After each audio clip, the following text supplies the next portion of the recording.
Pai Santo,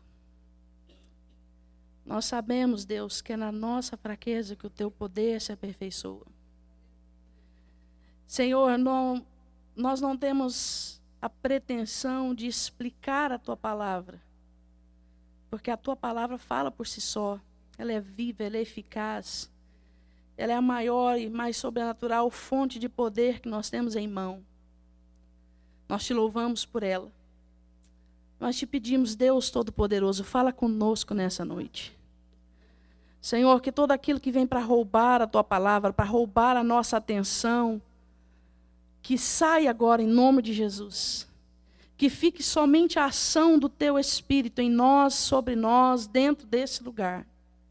Que toda falácia, todo murmúrio do mundo espiritual cesse agora.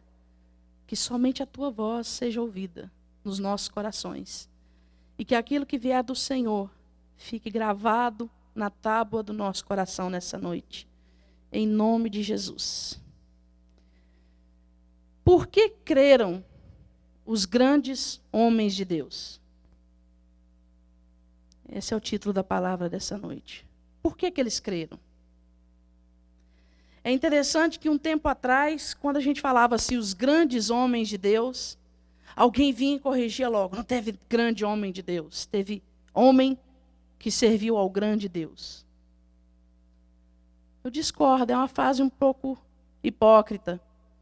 No passado existiram grandes homens de Deus. Como devem existir muitos hoje.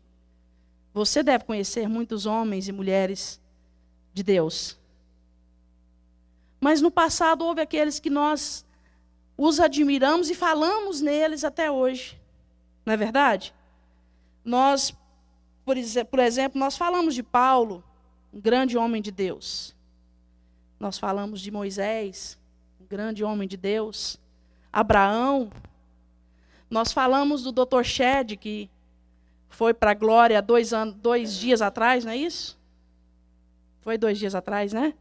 Um grande homem de Deus.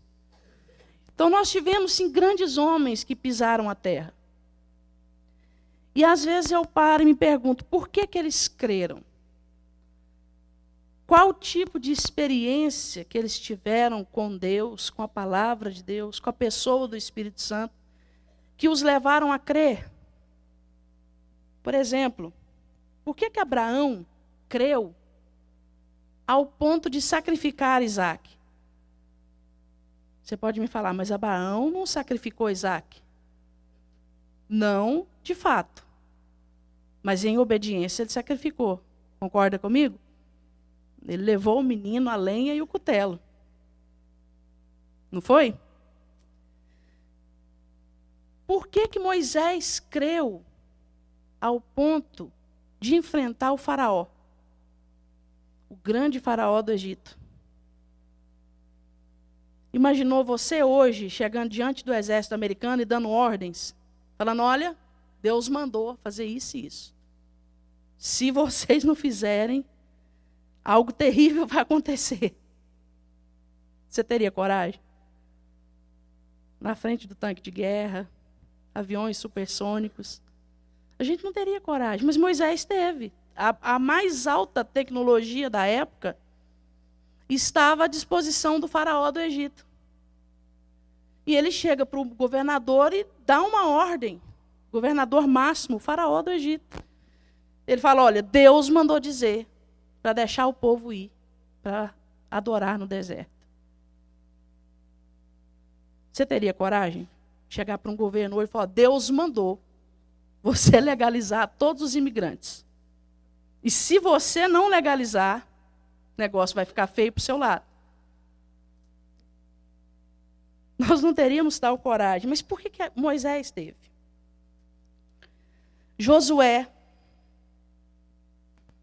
7 voltas em Jericó. Durante 7 dias. No último dia, 7 voltas. 1 volta por dia, no último dia, 7 voltas. E quando você fizer isso, Josué, grita. E as muralhas vão cair. Talvez eu e você olhar e falar assim, sério mesmo? Por que ele creu? Você já fez essas perguntas que eu estou te fazendo? Misael, Ananias e Azarias. Quem são esses? Quem lembra dos nomes? Sadraque, Mesaque e Abednego. Eu acho mais fácil, né? Misael, Ananias e Azarias. Né? Fica, né, parecido 3 irmãozinhos. Foram parar numa fornalha acesa. E a resposta deles é que me intriga. Se o Senhor nos livrar, livrou. Se não, bom também. Já pensou se nós falaríamos isso hoje? Acho que não. Abacuque. Por que Abacuque creu? Ainda que não haja vaca no curral, ainda que não haja fruto na vide, produto da oliveira minta, eu, todavia,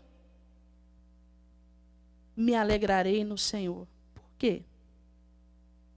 Nós, se faltar $10 no banco para inteirar o dinheiro do aluguel, a gente arranca o cabelo da cabeça.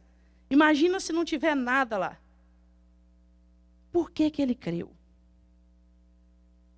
Davi, no Salmo 3, o filho dele perseguindo, e ele começa o salmo com uma maneira bem incentivadora. Como cresceram os meus inimigos.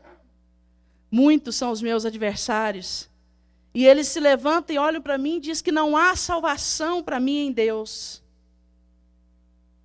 E aí continua no versículo 7, se eu não me engano, ele fala assim: em paz eu me deito e logo pego no sono.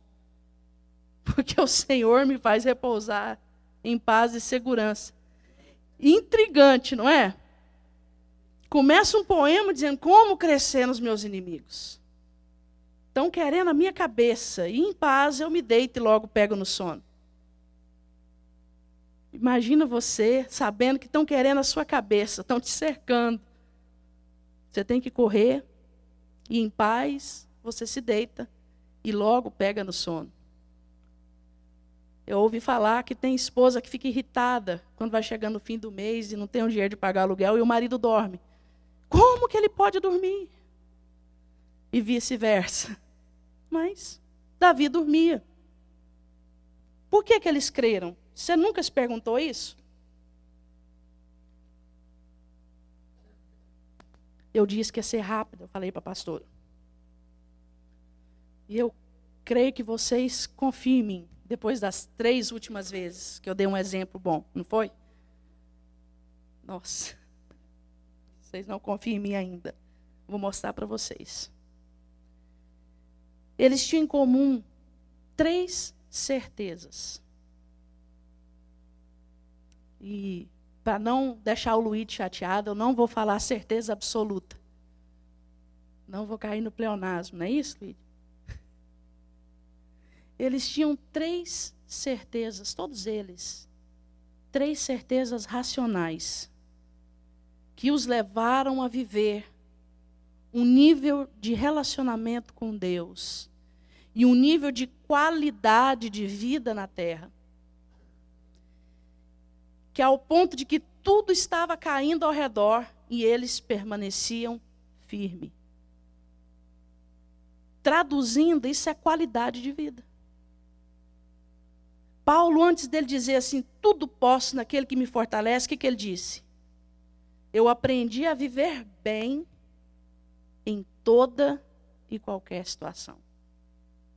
Com frio ou vestido, com fome ou bem alimentado, com dinheiro ou sem dinheiro, com saúde ou com doença. Eu aprendi a viver bem em toda situação, porque eu tudo posso naquele que me fortalece. Imagina que qualidade de vida. De toda forma a pessoa está bem. O médico nunca vai ver por estresse, porque em toda situação ele está bem. E eu comecei a pensar na vida desses homens e vi essas 3 certezas tão presentes na vida de todos eles. E eu não vou falar sobre todos eles, mas eu vou falar sobre as 3 certezas racionais. Estavam presentes na mente. Por incrível que pareça, não quero que você me chame de herética, mas não dependia de fé. A certeza era racional. A certeza da fidelidade da palavra de Deus era a primeira. Eu citei primeiro Abraão, e eu quero que você abra comigo rapidinho, em Gênesis 21.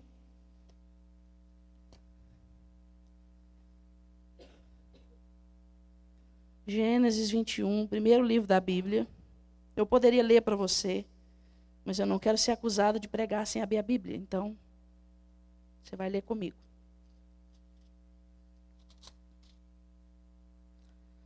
Gênesis capítulo 21. Todos nós sabemos que no capítulo 22, Abraão subiu o monte, se eu não me engano, Moriá, para sacrificar Isaac, não é isso?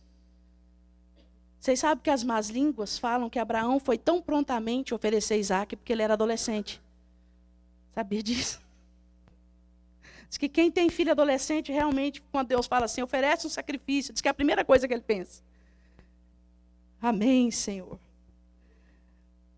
Mas diz que era esse o motivo, mas a gente sabe que não era esse o motivo, é só uma brincadeira.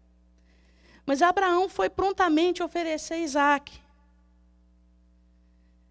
E eu imagino que não devia ser fácil para pai nenhum. Eu não quero nem fazer essa pergunta para os pais de hoje em dia, nem para as mães. Mas antes um pouquinho, no capítulo 21, olha comigo o versículo 12. Deus diz a Abraão: disse, porém, Deus a Abraão: não te pareça isso mal por causa do moço e por causa da tua serva. Atende a Sara em tudo que ela te disser, porque por Isaque será chamada a tua descendência. No outro capítulo, Deus pede para Abraão oferecer Isaque. Mas Abraão tinha certeza pela palavra de Deus, num capítulo anterior, que por Isaque seria chamada a descendência dele. Então nós precisamos ter essa certeza de que se Deus disse, ele cumprirá. E Hebreus diz que ainda que se ele oferecesse Isaque como sacrifício, Deus o ressuscitaria, porque Deus disse, por Isaque será chamada a tua descendência. Amém? A palavra do Senhor é provada. A palavra do Senhor disse algo a seu respeito, se cumprirá. A parte de Deus sempre se cumprirá. Sempre se cumprirá. A palavra do Senhor não cai por terra. Davi compôs o Salmo 119, dizendo todos os versículos do Salmo 119, da preciosidade que é a palavra do Senhor. E nós temos que voltar os nossos olhos e o nosso coração para o Deus da palavra, que é o mesmo ontem, é o mesmo hoje e sempre será. Amém? O que Deus disse a seu respeito? Eu acabei de citar Davi no Salmo 3. No Salmo 3, Davi estava correndo de Absalão, o filho dele. A casa dele estava de cabeça para baixo. O próprio filho procurando o pai para matar. Davi teve que sair corrido de Jerusalém. Já ouviu falar na expressão, saiu com a roupa do corpo? Ele saiu corrido de Jerusalém com a roupa do corpo. É interessante, eu não vou pregar sobre isso, mas é interessante quando você olhar esse texto na palavra, Davi percorre o mesmo caminho que Jesus percorreu para a cruz, os mesmos pontos. E as mesmas coisas que aconteciam com Jesus aconteceram com Davi. As pessoas cuspiam em Jesus e Davi recebia pedrada. Ele recebia xingamentos, maldição. E, no entanto, ele diz, em paz eu me deito e logo pego no sono. Por quê? Porque ele sabia que a respeito da casa dele tinha uma palavra. Deus falou com ele que o trono dele duraria para sempre, em 1 Reis 6. Perdão, 2 Samuel 6. Se Deus falou, se cumpriria. Então, à medida que Davi ia andando naquela via crucis, vamos dizer assim, ele tinha certeza de que aquela bagunça na casa dele não ia durar para sempre. Para sempre iria durar o trono dele, porque o Senhor disse. Então a palavra do Senhor tem poder e a palavra do Senhor não muda. A palavra que o Senhor disse a nosso respeito não muda. E essa é a primeira certeza que nós temos que ter. E a segunda certeza que nós temos que ter é a certeza do poder de Deus. Tem que ser uma certeza racional, queridos. Deus é poderoso. Eu sei que hoje está na moda mentir em nome de Deus. Pessoas não são curadas de câncer, diz que foram. Pessoas que nunca faltou uma perna, diz que nasceu uma perna. E começam os testemunhos mentirosos em todo lugar. Falsas curas, porque falsas curas atraem ofertas. Então nós vimos até mesmo dos púlpitos saindo as falsas curas. No entanto, nosso Deus cura. Porque está escrito que Ele cura. Não é porque o fulano de tal mentiu que Deus curou e Deus não curou, que Deus deixa de ser Deus. Muito pelo contrário, Ele continua sendo Deus. Nós precisamos ter certeza do poder de Deus. O nosso Deus é o Deus que abriu o mar vermelho, é real. O nosso Deus é o Deus que fez de estéreis mães de filhos, é real. Amém? O nosso Deus é um Deus que abriu o Jordão. É o Deus de Isaac, é o Deus de Abraão, é o Deus de Jacó. É um Deus que pegou uma pessoa terrível como Jacó e transformou num homem de Deus. É um homem que chamou Moisés, que logo no início do ministério matou um homem. E depois Deus o transforma de tal forma que o varão Moisés foi chamado de o varão mais manso da face da terra. Esse é o nosso Deus. Esse é o Deus que pegou você, que muitas vezes disse assim, o dia que me verem na igreja de crente, pode me matar porque eu estou doido. E te colocou aqui dentro e fez até pastor. Né? Esse é o nosso Deus. Esse é o nosso Deus. Nós temos que entender que o poder de Deus é o mesmo. Deus não mudou e nunca mudará. Com relação ao poder de Deus, eu li algo muito interessante hoje. Muito interessante porque eu gosto de ler. Muitas vezes os que os bobos falam. E eu estava lendo a reportagem de um cientista que lançou um livro explicando os milagres da Bíblia. E ele explica, eu vou ler rápido para vocês, porque eu vou terminar na hora. Amém? Se há concordância, amém. E ele explica muito rapidamente, eu vou ler rapidamente, ele explica detalhadamente as 10 pragas do Egito. Tá? E eu vou ler para você a explicação dele. Preste bastante atenção nisso. Acho que o pessoal do estudo bíblico eu já li. Segundo Humphrey, as pragas não passaram de uma sequência de acontecimentos naturais, que começa com um surto de águas tóxicas, que cresceram no antigo delta do Egito, matando os peixes e dando à água um aspecto avermelhado e um cheiro insuportável. Por isso, rãs e sapos teriam fugido do seu habitat natural para a vila, gerando a segunda praga. Rãs, sapos. Em seguida, sem predadores, já que os sapos estavam morrendo, moscas começaram a invadir as casas e estábulos, transmitindo doenças que mataram o rebanho. Está acompanhando? Quarta e quinta praga.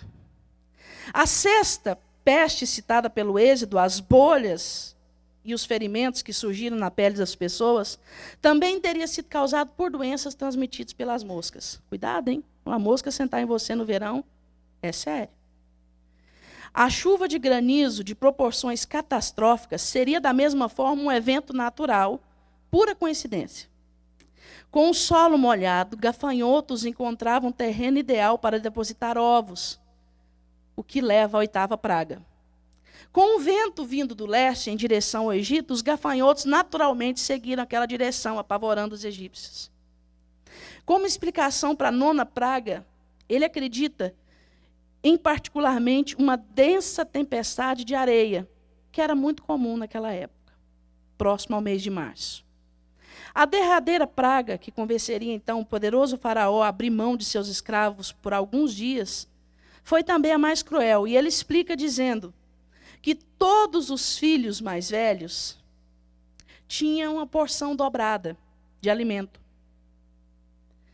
E por causa dos granizos e das outras pragas, micro-organismos se instalaram na comida, tornando essa comida altamente tóxica. Como os filhos mais velhos eram privilegiados que tinham mais porção de comida, eles foram envenenados e morreram comendo. O que você precisa para crer nisso aqui? Fé para remover montanha. Quem crê nisso aqui tem fé que remove montanha. Isto é incrível. Eu falei, uau, o cara gastou tinta e impressão escrevendo isso. Ele não consegue explicar como tudo aconteceu numa sequência exatamente como Moisés disse que aconteceria. Isso ele não conseguiu explicar. Ele explicou também a abertura do Mar Vermelho. Ele disse que foi no Golfo de Acabá, que é mais estreito. E foi só 24 quilômetros de mar aberto. Só. Ele disse que era o momento mais estreito. Então, fácil, né? Abrir as águas em 24 quilômetros. Eu e você já vimos isso acontecer várias vezes, não é verdade? Não? Também não. Mas era só 24 quilômetros. E o lugar que eles passaram era muito raso. E quando a maré baixava, o terreno era assim, ó. Então eles passaram por aqui. Ele também não conseguiu explicar como o faraó se afogou no raso. Mas ele explicou que as águas abriam, né? Ele também explicou que as águas de Mara se tornaram salgadas, apesar de a Bíblia dizer que eram amargas, porque o mar se abriu, então atingiu também Mara. 70 quilômetros, coisa leve, né? Mas o mar abriu até lá.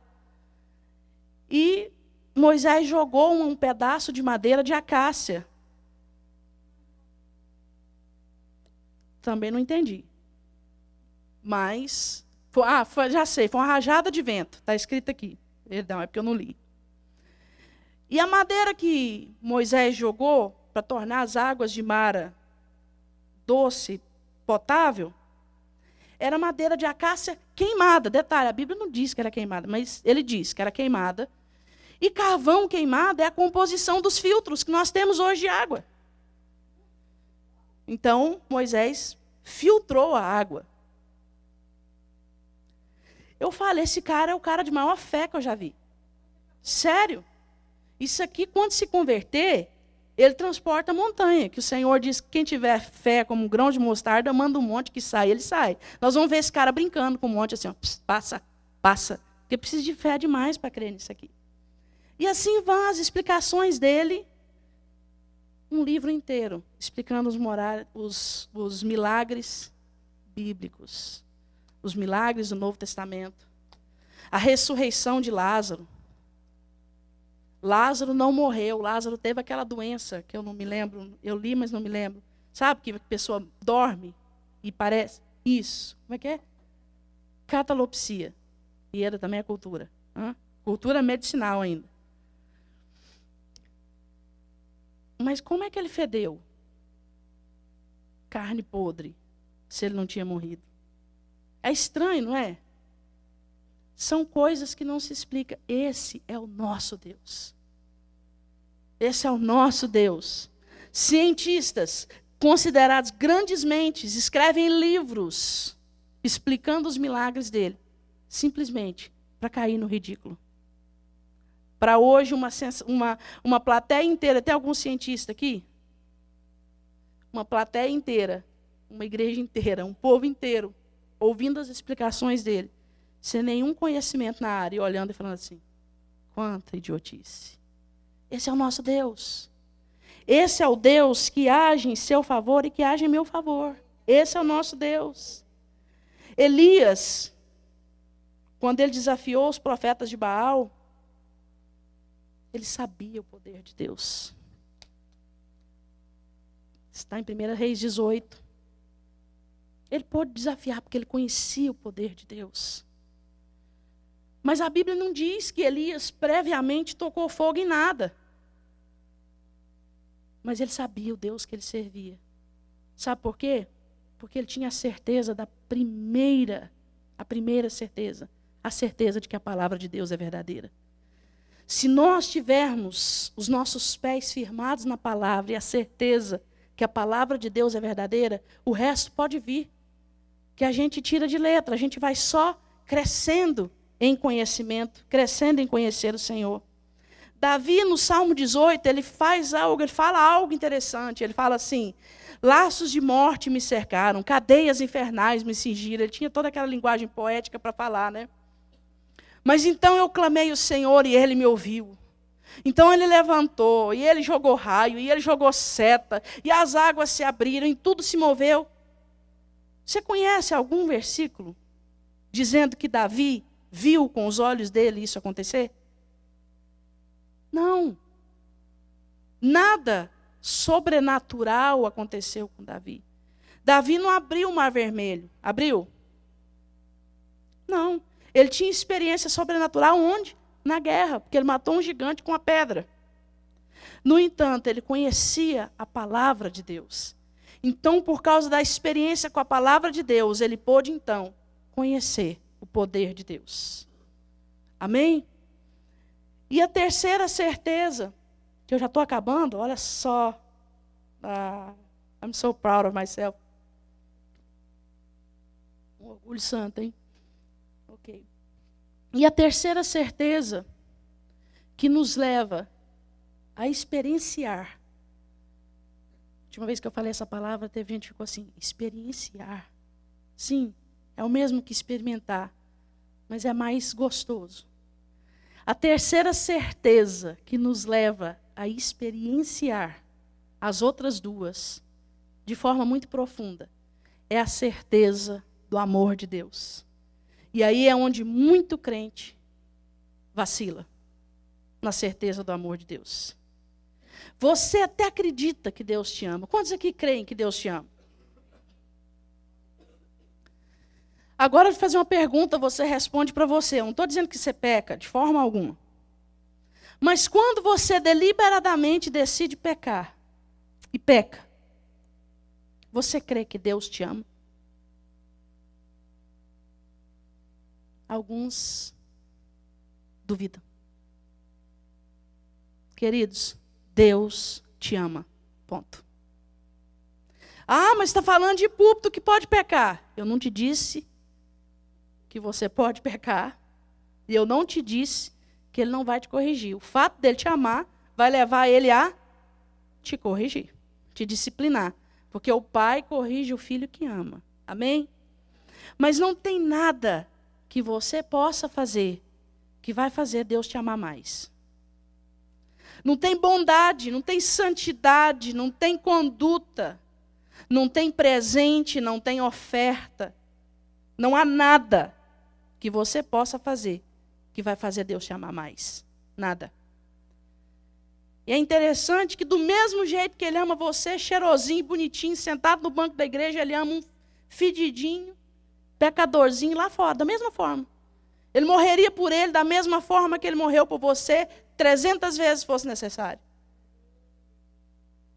Mas também não há nada que você possa fazer que Deus vai te amar menos. Não tem pecado que você possa cometer que vai fazer com que Deus te ame menos.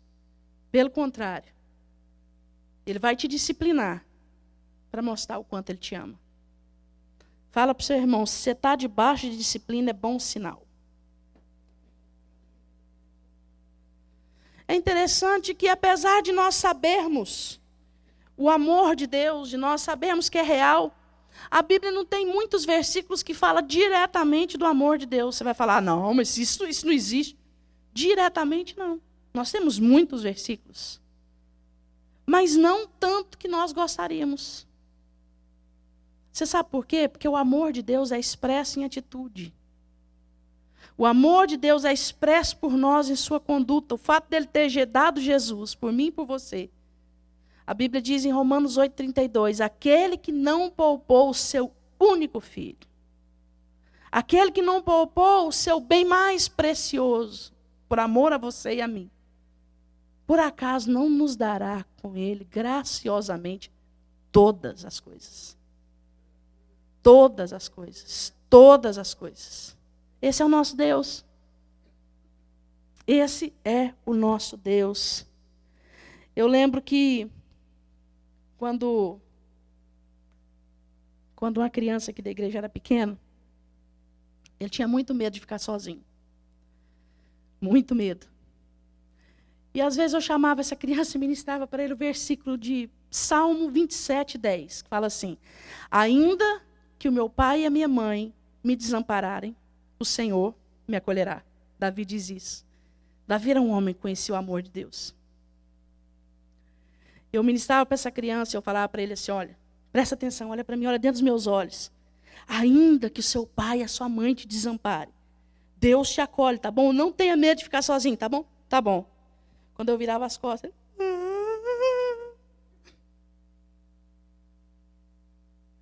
eu quero ministrar isso para você nessa noite. Ainda que o seu pai e a sua mãe te desampararem, o Senhor te acolherá.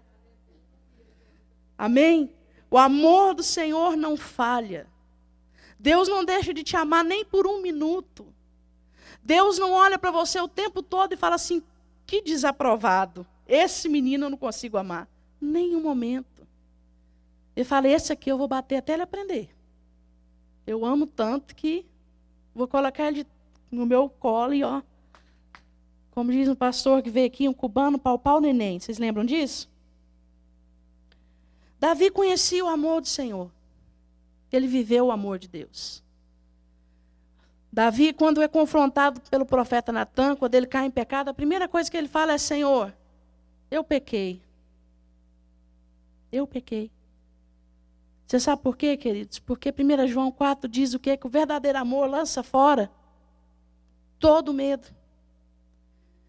E enquanto eu estava preparando essa palavra, eu viajei no amor de Deus e eu fiquei pensando, falei: Senhor, que coisa mais profunda é o amor do Senhor.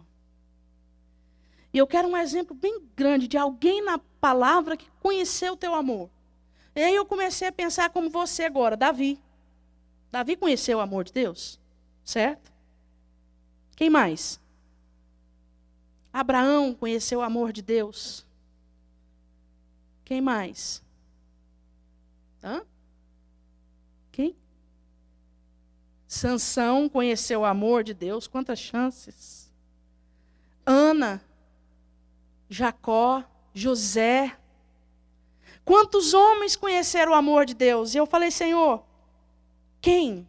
Eu quero alguém especial que marque o meu espírito nesse dia. Abra comigo em João, capítulo 6.